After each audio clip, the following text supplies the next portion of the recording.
I'm curious though, there's a lot of themes in your career that I've noticed. Writing is one for sure, but the one I really want to talk about today is the empowering women. That seems to have been a theme throughout your career, and I'm curious, what, if anything, inspired you to pursue a career of women empowerment? Oh, I don't even know if anything, like if any one thing did really inspire me. It wasn't until I went back to work. So I took a long career break. I have 6 kids. I was home for a lot of years.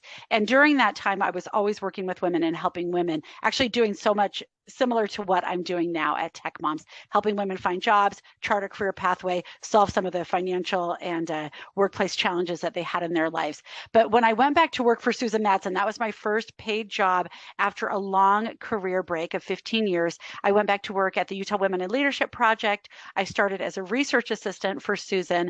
And that's the only thing in the world that would have pulled me back into the workforce at that time.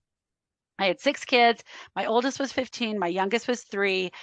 They were all super busy. My husband was launching a startup that I was helping out with. Like I was up to my eyeballs every second. I didn't have a spare minute in my life.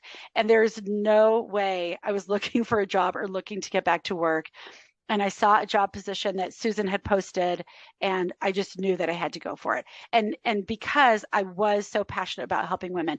But once I went back to work for Susan, I realized that throughout my life, this has actually been the theme of my life.